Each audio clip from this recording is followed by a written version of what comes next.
Good morning, good afternoon, or good evening, high school football fans. Whenever you're listening to the Central Indiana Sports Report, we thank you for doing so. Coming up, I am joined by Michelle Garmon of the Tipton Tribune and Elwood call leader, and Grant Shouse of the Action Sports Network, and our IU guy, to pick all of Central Indiana's football games this weekend and some of the best games around the state. At the end of the podcast, we were joined by Kyle Neddenriep of the Indianapolis Star, who broke down Metro Indianapolis' top games of the weekend, including our game of the week. Brownsburg at Westfield should be a great one. One quick note, early in the podcast, I said that Eastern was facing Clinton Prairie. That is clearly not true. It's Clinton Central. I meant Clinton Central. I don't know how I messed it up. Please forgive us. Thanks.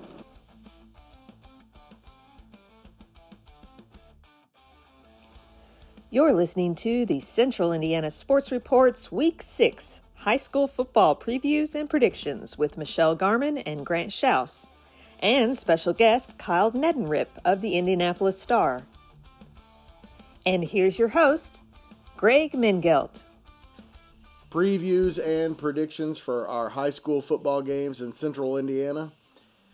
I'm your host, Greg Mengelt. I am joined by Grant Shouse here with me at Stage 22, and Michelle Garmon's with us on the phone to make our picks. And the three of us are going up against the local media in a competition. How it works is every game is worth 10 points. The favored team is worth fewer than the underdog. So you can make up points by picking the underdog if you have the guts to do it. And our standings for Week 5. Congratulations, Michelle Garmon. You were number 1 last week with 86 points. That was a good week. Daniel Bragg of Bragg Sports was 84. Kevin Helfrich, 79. Grant Shouse, 74. Good week for Grant. Jay Stevens of the Kokomo Post, 73. Sam Frick of A&EC Sports, 70. Elijah Poe of the IndyCar Report and the Ball State Daily News, 69. Kyle Neddenriep of the Indianapolis Star, 67. Greg Mengelt, 66. And Cade Hampton of the Muncie Star Press, 65. And our current standings.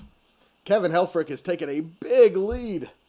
He has 445 points. Kyle Neddenriep moves to second, 426, with Michelle Garmon now just 8 points behind second place, Michelle.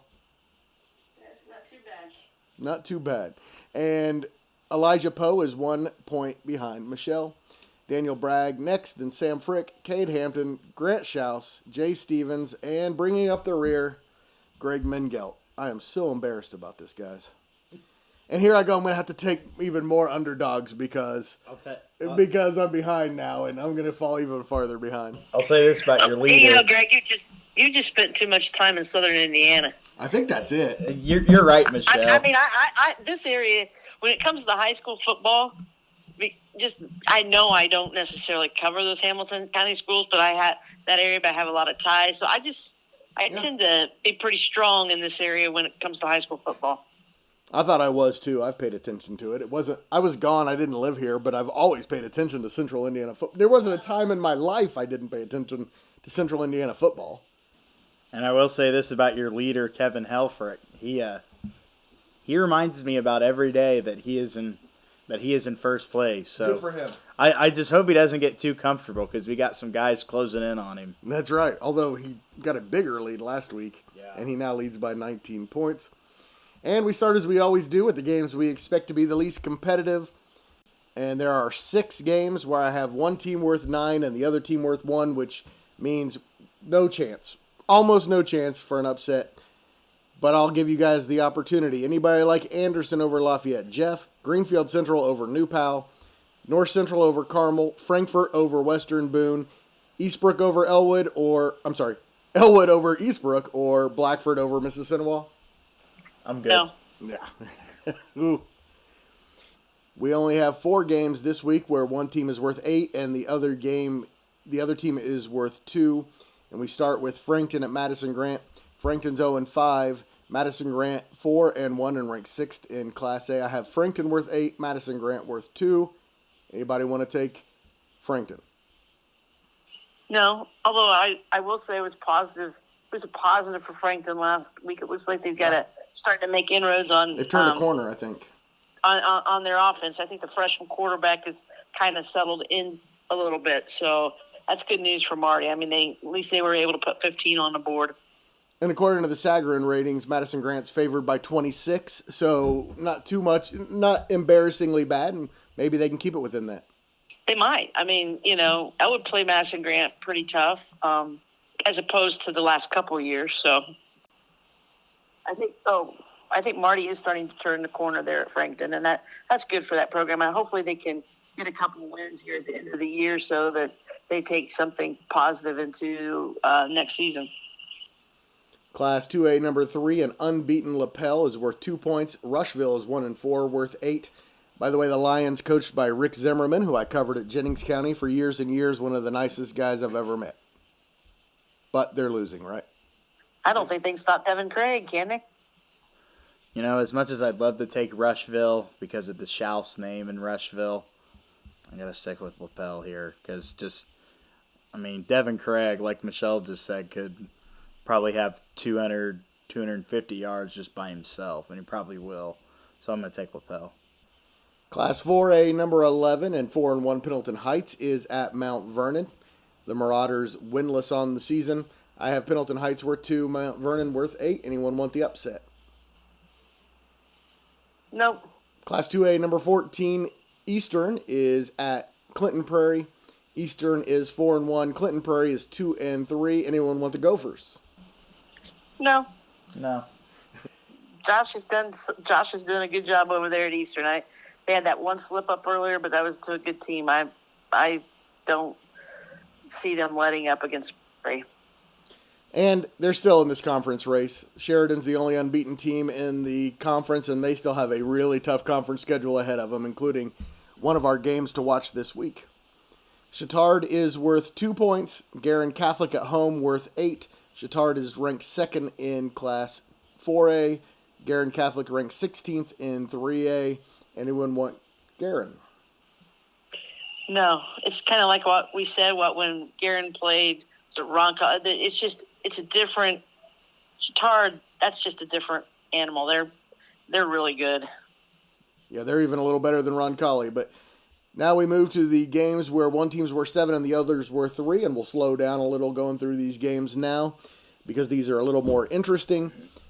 And we have a whole bunch of these today.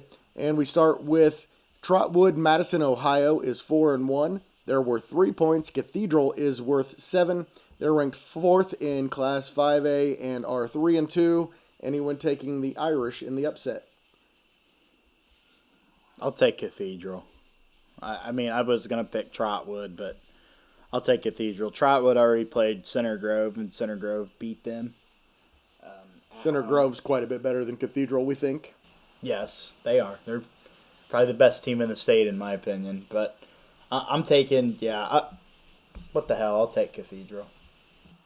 You trying to make up some ground, Grant? And how about you, Greg? Are you going to take Cathedral trying to make up some ground? I am not. I don't think the Irish have enough offense to beat I don't either. A really good team in Ohio. I'll try and make up some ground. So we have our first lone wolf of the day, and it's Grant taking Cathedral. Another pretty good one, and I'm going to keep standing up for Hamilton Hts. I know they're 1-4, but I think they're pretty good. This schedule they played is brutal, and this week they have Class 4A number 13 and unbeaten Logansport in Arcadia. I have Logansport worth 3, Hamilton Hts worth 7. Anybody taking the Huskies? No. After what Logansport did to Twin Lakes last week, no. I'm going to stick with Logansport, too. And I really, really want to take Hamilton Hts. They've played really good teams competitively, and they're going to win some games, but I'm taking Logansport. Hamilton Southeastern is ranked 11th in Class 6A. They are 3-2. They are at Zionsville.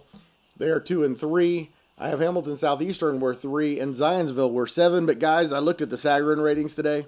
They have Hamilton Southeastern a 2-point favorite.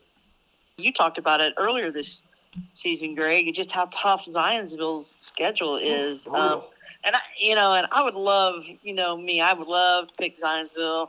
I'd love to see Hank Fennessy have another big game, but I just don't think they've got what it takes to beat Hamilton Southeastern at this particular time. So I'm going to stick with HSE too. You know, Zionsville again, it's just that area is such a meat grinder in terms of the competition that those teams play. But Smallest 6A school in the state. Crazy. And, I mean, I'd like to take Zionsville, kind of like Michelle was saying, but Hamilton Southeastern, just you already know they have the athletes, and Zionsville's got them too, but maybe not to the degree that HSE's got them. We all picked the Royals. I have 1-4 Noblesville, we're 7. 3-2 Franklin Central, we're 3. And I'm just going to tell you guys, I'm going down with the Noblesville ship. I keep picking them, and I'm going to stick with the Millers. You can stick with the Millers. I'm going to take Franklin Central. And I know right now I'm taking all the low point teams, but I just feel like those are just going to be the winners. This is another Sagarin rating that surprised me, guys. Class 6A number 2 and unbeaten Center Grove, who Grant says is the best team in the state, is at 3-2 Lawrence Central. I have Center Grove worth 3, Lawrence Central worth 7, despite the fact that Sagarin only has the Trojans by 5, which stuns me. Yeah, that's interesting. Center Grove has definitely been the best team I've seen. I've not seen Brownsburg. That'll be a great football game, hopefully later on in the year when they get together in the tournament. That'll be a great game, but Center Grove is just a juggernaut. That offensive line, guys, is, I mean, I hate to say it, but they are. It almost resembles kind of a Division I offensive line, and they have 3 guys on that O line that are D1, a tight end that's Division I. Their quarterback's going to be Division I, and they got an offensive lineman going to Indiana. So why would I pick against Center Grove in that O line, Greg? I'll stick with the Trojans. No, Center Grove. Yeah, Center Grove. Sagarin doesn't scare me. It doesn't scare me either. 2-3 Eastern Hancock is at 4-1 Park Tudor. I have Eastern Hancock worth 3, Park Tudor worth 7. I think Michelle is obligated to take Park Tudor, right? Yes, I am obligated. I will not jinx Eastern Hancock, even if it possibly would cost me some points, but I don't know that. I don't think it will, so I'll take Park Tudor. But yes, I told the Eastern Hancock. I have been trying to be nice to the Eastern Hancock coach and not pick them. I am. I'm taking Eastern Hancock. What the hell? I'll take Eastern Hancock too. 3-2 Hagerstown is at 3-2 Shenandoah in a matchup of 2 really good small school teams. I have Hagerstown worth 7, Shenandoah worth 3. Who you got? That's tough.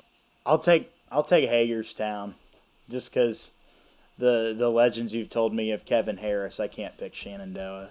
It's an anti-Kevin Harris pick. I will take Shenandoah just because I believe they're at home, and the Raiders. I mean, they're always competitive, even in down years. For them, they're competitive, and they have a good football tradition there. When I was in school, they had a good player named Danny Bailey, just so you know. I remember you, Danny. Guys, Yorktown is having a great season. They are ranked 14th in Class 4A and are 4-1. I have them worth 3 at Shelbyville, worth 7. Who you got, Michelle? Oh, possibly could get tripped up, but I'll take Yorktown. Their defense has just been really good. I'll take Yorktown as well. They've been pretty good all year. They've been consistent. Consistent is what they've really been. That's why I'm going to be joining you, taking the Tigers. 1-4 Richmond is at 2-3 Muncie Central. I have Richmond worth 7, Muncie Central worth 3. Michelle? Muncie Central. Yeah. I'll take Muncie Central. That Richmond program is kind of a mess. And Muncie Central does have good direction at their. We've been saying it all year because we love Coach Burrish, but and some really good football players. Yeah, I mean they really handled Marion last week, a team that Coach Burrish and his staff are a little familiar with, and that's a good positive sign, man. I wouldn't be surprised if Muncie Central wins on Friday, and if they're not at the top of the conference towards the end of the year, they might be second. Class 2A number 14, Rochester is 4-1. They're at 1-4 Peru in a Three Rivers Conference game. I have Rochester worth 3, Peru worth 7. Peru almost beat Mechaniqua. Anyone want to take them? No, I'm going to take Rochester. Peru did almost get Mechaniqua. That's kind of a little rivalry there because two schools are not really that far apart. You could spit and hit the other one. Yeah, and Peru's a team that if Mechaniqua's looking ahead to its next game, kids look ahead. The coaches never do. So when I say a team's looking ahead, I mean the kids because they're teenage kids. But I think this Rochester team may be a little better than last year's team. So Rochester, the Zebras. I want to take Peru because I talk to their coach, Chris Mikowski, every week on our football coaches show. It's called the My Bash Football Coaches Roundtable. Of course, we're not actually at a roundtable, but I talk to him every week, and he brings a positive attitude, even though they've kind of struggled this year. I'm still going to pick Rochester, but ask me the next 3 weeks if I want to pick Peru. I'm probably going to tell you yes, because they round out with Southwood, Northfield, and Manchester, all 3 games that are very winnable. They should get 3-0 in those games. Yes, they should. Yeah, Manchester be the toughest one, but I'm going to take Rochester this week. Now we move to the games where one team is worth 6 points and the other's 4, so we're starting to get some really competitive games. And we start at Rensselaer Central, where 1-4 Lafayette Central Catholic is at 3-2 Rensselaer Central. I have Central Catholic worth 6, the Bombers worth 4. Michelle? This one is really tough for me. It's a tough one. Tipton was very good with the big plays and through the air at Rensselaer last week. So, if Central Catholic can go through the air, but Rensselaer, that Ogborn kid is really pretty good, and they're at home. I'll take Rensselaer. I like Chris Meeks a lot. I'll take Rensselaer. I think it could be close. I wouldn't be surprised if Central Catholic comes away with the win, but I will take the Bombers. And our final game where one team is worth 3 and the other's worth 7. Speaking of the Braves, Class 3A number 6 Mechaniqua unbeaten at 3-2 Northwestern, which has won 3 in a row under Shane Turnipseed. Michelle, you want to take the upset? No, I do not. I don't. I think Shane, nice job by the Tigers to win 3 in a row. I just don't think they have what it takes to get Mechaniqua. So I'm going to pick Mechaniqua. Yeah, I mean, Michelle pretty much says it there, but I was going to say I'm going to take Mechaniqua too, but I wouldn't be surprised if Northwestern, I wouldn't say makes it a game, but probably shows Mechaniqua some things they haven't seen yet this season. But I'm still going to take the Braves. Me too. Western, what an unbelievable coaching job by Austin Colby. The Panthers, who went winless last year, are now ranked 13th in Class 3A and have won 4 games in a row. They go to West Lafayette, where last year you knew they were losing that game, and this year they're favored. West Lafayette's 2-3. I have Western worth 4. West Lafayette at home worth 6. That's got to be tempting to you, Michelle. It might be, but this is just not the same West Lafayette team that they've had the last few years. I think Austin Colby is, he gone to Western last year. Who knows what they would be like right now. I mean, because his system is so similar to the coach that was there previously. He's, Coach Toll already talked about 19 seniors, big, strong. They got McKendrick, outstanding running back, Western Panthers. I'm going to take Western as well. Me too. 2-3 Delphi is at 2-2 Clinton Central at a game that should be a really good one in the Hoosier Heartland. I have Delphi worth 6, Clinton Prairie worth 4 at home, Michelle. I think this game, by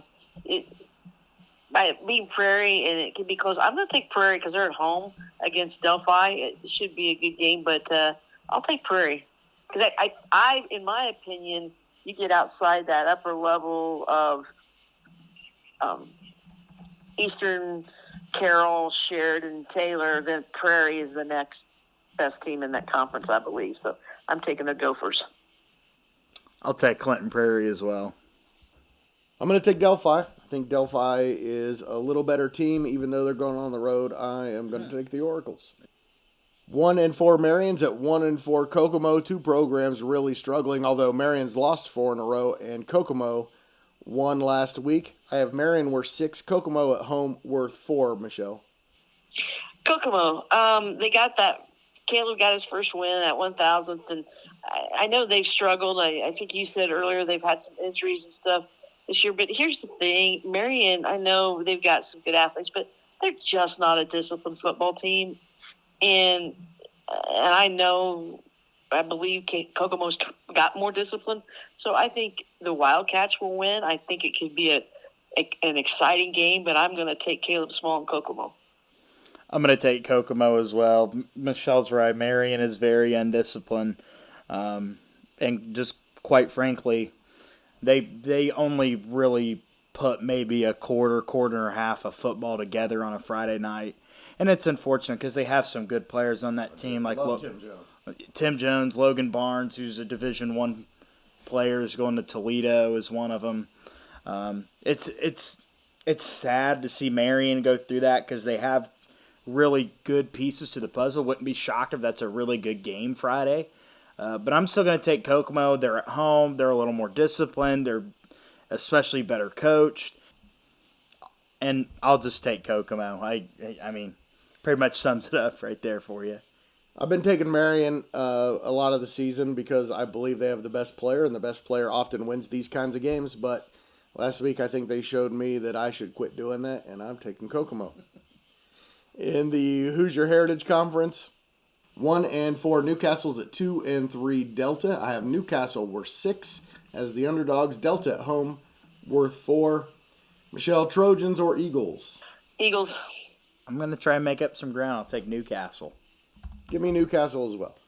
I think that's going to be a really good game. I think Newcastle is better than they have been. I agree. I think they might be a little better than Delta, but I thought that last week about Delta and they won. So maybe I was a little wrong about Delta. And plus, we know Lynch can coach, and eventually that program is going to turn it around. Mm-hmm. Can't believe Ben Davis giving up points again. The Giants are 1-4. They are at 4-1 Lawrence Central, which is ranked 7th in Class 6A. I have Ben Davis worth 6, Lawrence North worth 4. Sagarin rating says Lawrence North by 17. I don't buy it at all. Give me Ben Davis. That's a tough one because Lawrence North has some really good players on there. I know Ben Davis has struggled a little bit. They're a team that I think has struggled a little bit scoring or defensive. The game's at Lawrence North. The nice thing is when you're talking about the Indianapolis schools, they're not traveling more than 15 minutes away when they play each other. So, I mean, there's not necessarily a home field advantage because it doesn't take long to get there. I'm going to take Lawrence North. That's my gut's telling me Lawrence North. I'll stay Lawrence North. Although it's an intriguing matchup, I think. I'm picking Lawrence North. Ben Davis has shown this year that they have struggled putting points up on the board. But they haven't struggled stopping people. And they have a really good defense, and I think we're going to see that. I think it'll be a low-scoring game, but I'm still going to take Lawrence North, like a 14-10, 14-7 kind of game. Michelle, as we saw last year, it doesn't matter really how Ben Davis starts. They're going to finish strong. I have 2-2 Westdale worth 4 points. Monroe Central, 2-3 worth 6. Anybody want Monroe Central in the upset? Okay. This Westdale's hosting Monroe Central. No, Monroe Central's at home.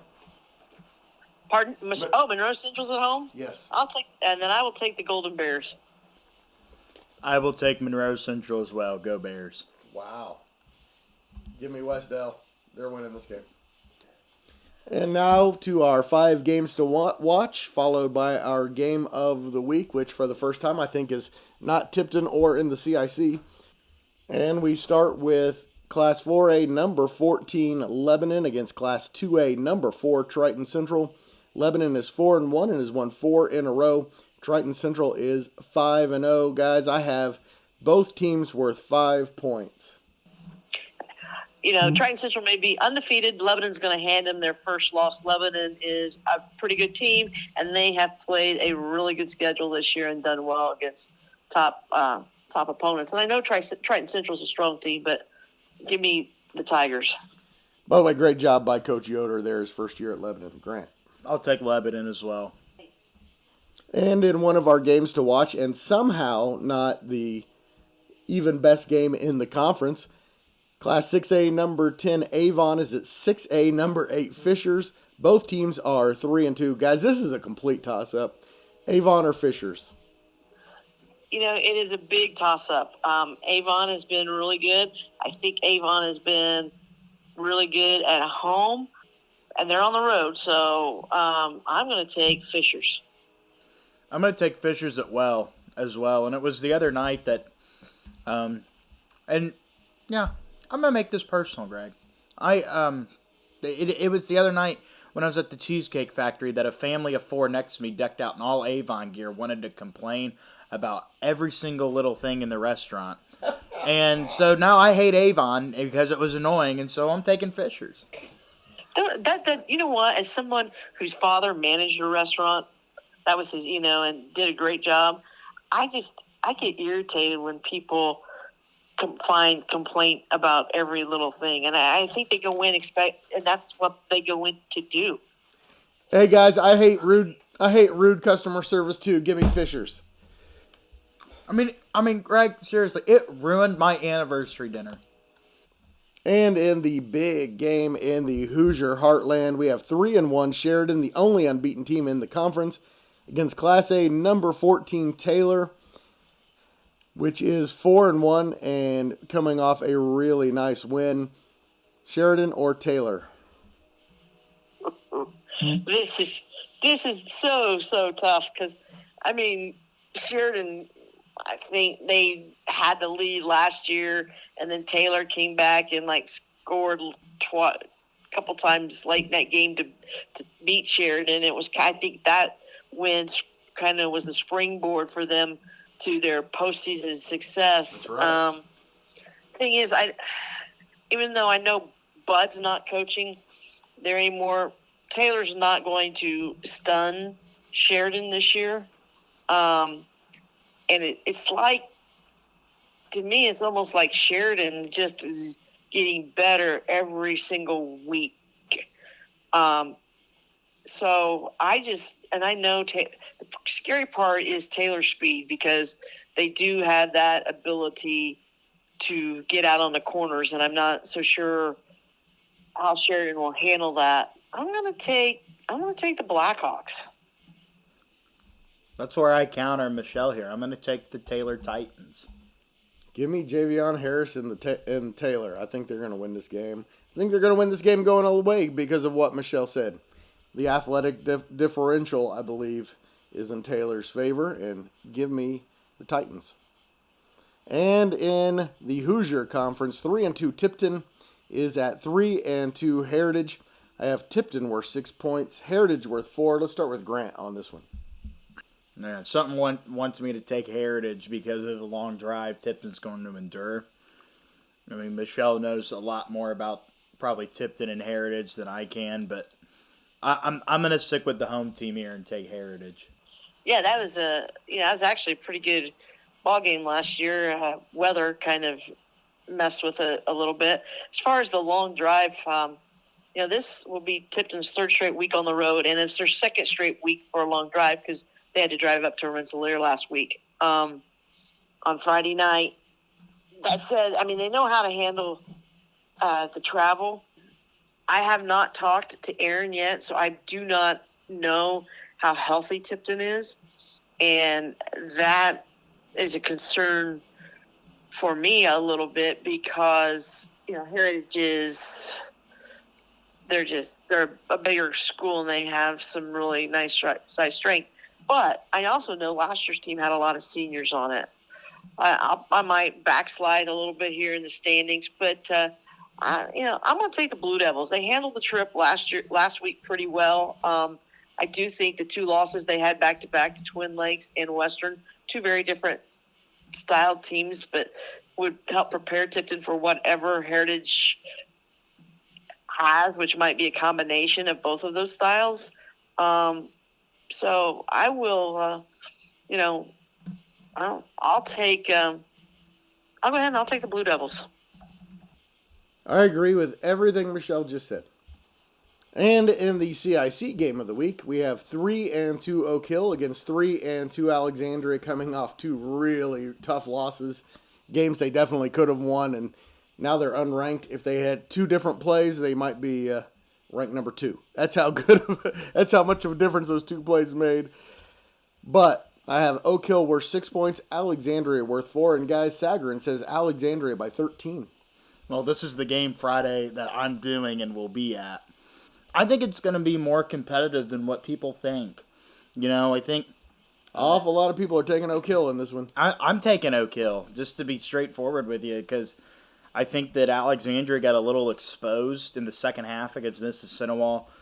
They couldn't move the ball. Now, that is credit to Mississinewa's defense. That Mississinewa defense is really talented. It's really good. It's well coordinated.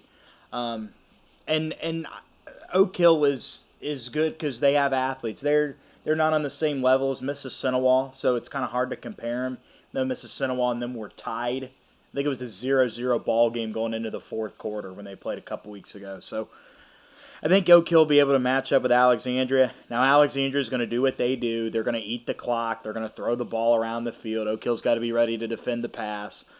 This is an Alexandria team, guys, that on their first possession of the game, they got the opening kick and took 10 minutes and 47 seconds off of the first quarter clock before Mississinewa got the ball. So essentially, Mississinewa only had 3 quarters to do what they did to Alexandria, and Alexandria only got a second touchdown because of a trick play they ran that nobody saw coming. And then Mississinewa ran a play that Alexandria just went to sleep defensively. They had a wide-open wide receiver down the field and was able to hit him. He caught it after about a 5-yard pass, and he was gone. There was no one near him. There's nobody for Alexandria saw him. So I think if Oak Hill can exploit its offense and be able to maybe throw the ball a little bit, I know they don't like to throw the ball, but we'll just have to see. I think it's going to be a really good game. I'm going to take Oak Hill, though, in a little bit of a stunner. Alexandria's won 2 in a row, 2 close ones in a row, but I'm going to take Oak Hill. I'm going to take the Tigers.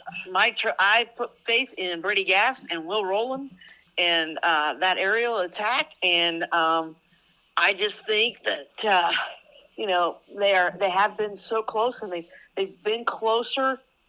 They were closer to Mississinewa this year than they were a year ago. Now I know Mississinewa's not the same team as quite as last year. I think Mississinewa is really good. I think Frankton was able to throw. I mean, and their freshman quarterback completed a nice long pass against Oak Hill last Friday night. And if Alexandria can exploit the passing game, that's why I'm going to take Alexandria. And Alec plays on natural grass, and don't mean that anything, but they know that field and, the dips and the dunk or whatever. I'm just taking the Tigers. I think Brady Gass and his receivers are going to have a big game. I think this Alexandria team's legit. I'm taking the Tigers. Coming up in just a minute, we have Kyle Neddenriep of the Indianapolis Star here to talk about a huge weekend in the Indianapolis metro region, and in particular, the Central Indiana Sports Report game of the week. It's number 1 Brownsburg at number 5 Westfield. Brownsburg 5-0, the defending state champions. Of course, they beat Westfield to win that state championship last year. State championship rematch in week 6, guys. Who you got? Brownsburg, that offense is just so potent. It is very, very potent. Fry's having a great year. I'm taking Brownsburg. Yeah, I'm going to take Brownsburg as well. I think it'll be another good game like that state finals was last year. I was at the game last year in that state game, and just what an atmosphere that was for a 6A state championship. But I like Brownsburg this week. Again, they're I like right there. Brownsburg every week. Yeah, they're right there. They're right there with Center Grove as the best team in the state. So I'm going to stick with the Bulldogs. Through the end of the state finals, I will not be picking against Brownsburg. I just want to let everybody know that up front. I think Westfield's really good. Brownsburg's only favored by a point according to Sagarin, but I really think the Bulldogs are the best team in the state, Michelle. Yeah, I think so too. All those Center Groves right there. I'll tell you what, if everybody stays healthy and Brownsburg and Center Grove are playing, I think it's at the semi-state level, wow, it should be a heck of a game. You guys are forgetting Carmel, too. Oh, well, that's true. We are forgetting Carmel. Carmel's right there, and I did notice somebody was talking about favorites to win the state, and I noticed that Anthony Coulter's mother tweeted out, hey, don't forget Carmel, and she's right. And her son is having a great year quarterback for the Greyhounds. It's a good family. All right, guys, let's bring on Kyle Neddenriep. And welcome back to the Central Indiana Sports Report. Kyle Neddenriep of the Indianapolis Star. We love having Kyle on to talk high school football, and especially weeks like this when you have Brownsburg, Westfield, Fishers, Avon, Plainfield, Decatur Central. Man, what a week, Kyle. Yeah, it's another good one. It's like we've been saying. It's hard to believe we're already to week 6 of the season. But yeah, there's always I think maybe some new games on the schedule. You kind of get in a routine of like, oh yeah, that game's week whatever. That game's week whatever. At least we got some new games, but the conference is changing, and some of the schedules have changed where it's not exactly the same every year. But some of those familiar rivals taking place this week that will probably decide conference races, which is pretty important. Yeah, Kyle, you got to see a lot of good games already, though, yourself. Oh yeah. I'm trying to think of the best game I covered. Well, the best performance I probably saw was last week with Brownsburg beating Fishers handily. It was 42-14. Really wasn't the game at all. And if I would have known that ahead of time, maybe I would have gone somewhere else. But it was good to see Brian. I hadn't seen Brownsburg in person, so to see them up close was instructive, I would say. They definitely are deserving of the number 1 ranking. And I did have probably the second best performance I saw was Carmel week 2 against Westfield, and they were excellent in that game also. So both those teams I think might be on a path to maybe see each other way down the road at Lucas Oil, but as we know, weird things happen, and especially in 6A, there's too many good teams. You can't look past anybody, but yeah, those two were probably the best teams I've seen so far. Well, Kyle, you talk about Brownsburg and Westfield potentially meeting again later down the road at Lucas Oil, and this Friday they're destined to see each other again in a rematch of the state championship. What's your expectation going into that? Yeah, I think for Westfield's side, having seen them in week 2, how much have they improved since then is what I'll be looking for. They were missing Malachi Mills, their offensive tackle in that game, who's going to Kansas in the game I covered, and he's come back to play, and that's a huge part of their offense, obviously, which their line is pretty good anyway. But also, can they keep Brownsburg from? I think the thing with Brownsburg is like you have to limit their big plays with Brandon Sharp, who they actually has kind of been held down a little bit the last 2 weeks, but you look at their numbers and it's like they still score 55 and 42 against 2 top 10 teams, even without him doing huge things. So, in this game, I think it's about Westfield. Defensively, they're going to have to really limit the big play, and I think they can do pretty well against the run. They're a pretty good defense. They're really good for a 6A level. They're very good. They're just very solid program all around. The question with them is kind of their quarterback play. They've been playing 2 players, senior Aiden Grabowski and sophomore Cooper Melvin, and those 2 have kind of been rotating in. And sophomore Melvin has played a little bit more here lately. So I think that's a key to this game too, is can they generate some plays in the pass game, because they have one of the best running backs around in Deacon King, who's going to Northern Illinois, and he was a big part of that team last year and again this year. So I think really any team that has success against Brownsburg is probably going to need to control the ball and keep it away from their offense as much as possible. I'm picking Brownsburg to win this game, but I am really interested to see kind of how this game plays out. And also Westfield's got one of the best pass rushers in the state, Alex Arambolis, who is going to Grand Valley State, and he, even the last 2 years, he's been one of the best defensive ends in the state. So if he can pressure the quarterback a little bit, and then the problem is for a lot of teams on the back end too is guarding all those great skill position players. But yeah, I think as much as Westfield can kind of keep the ball away, create havoc defensively, and just keep those big plays from happening, or at least limiting them as much as possible. Is that where you'll be on Friday night, Kyle? I'm actually going to see Plainfield Decatur, since I have not seen either of those teams in person. That's going to be a good one too. Yeah, I'm looking forward to that one. The Mid-State Conference is probably on the line there, and Decatur has Bo Polston back, their senior quarterback, who he was knocked out of the first week. At the very end of the game, he suffered a shoulder injury that kept him out up until last week. He came back probably earlier than expected. So they're kind of a fully formed team again. I don't know what Bo's percentage-wise kind of what he's at right now, but Plainfield's got a really good offense. They're ranked third in 5A and averaging 38 points a game. Luke Starnes is a really good running back for them. And, I think Plainfield's, again, when you talk about this game, I think Plainfield needs to play keep away, as much as they can, because Decatur's offense is just electric. When they're fully healthy and clicking, they can run. They just run for all kinds of yards. Now with Polston back, they've got that element back in the passing game too. So they're really hard to defend.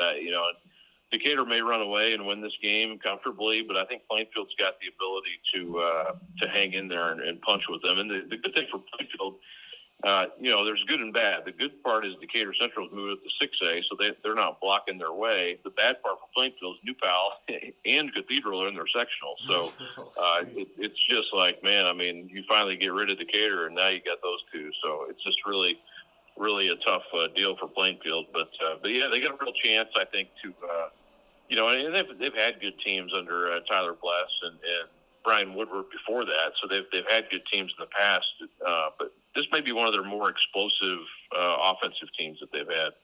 All right, Kyle, who's going to be at Brownsburg Westfield then? We'll have Rich Torres up there covering that one for us. And then he's a good one. Yeah.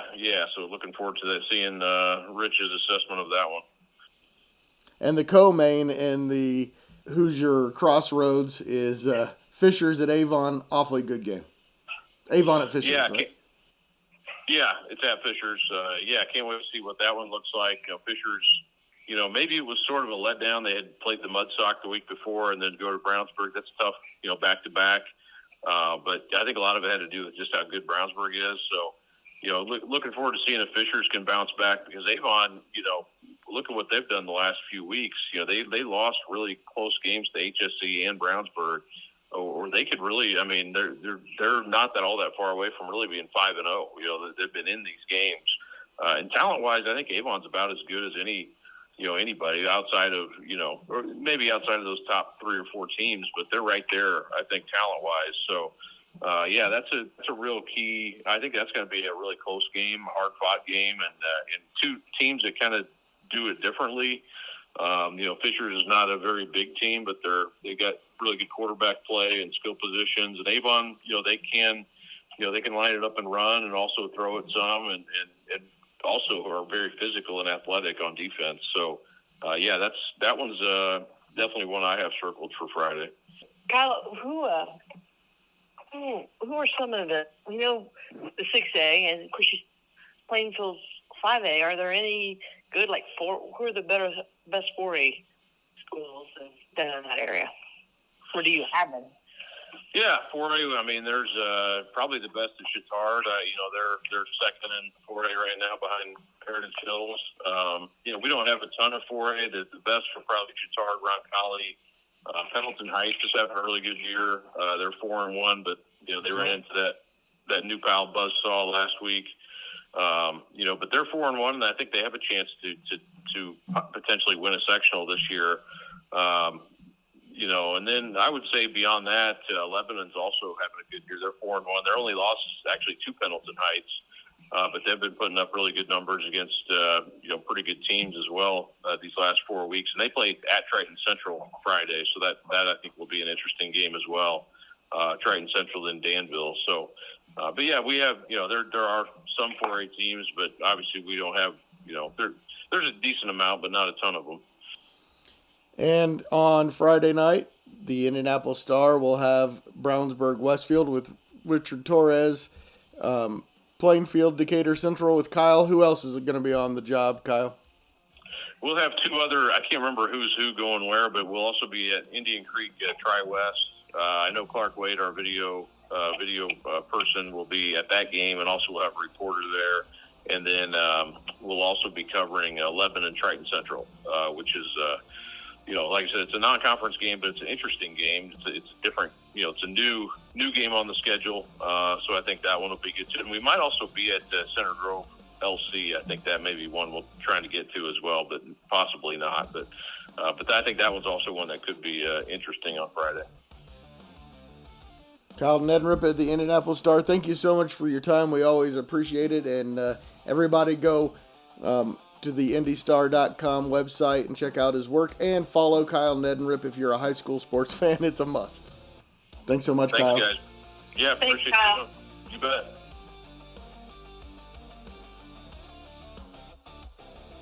Thanks once again to Kyle for joining us, and of course to Michelle and Grant for taking the time to help out the Central Indiana Sports Report. And thank you for listening. Please do us a huge favor. Share this podcast with a high school football fan in your life and help spread the word that the Central Indiana Sports Report is here talking about Central Indiana sports every single day.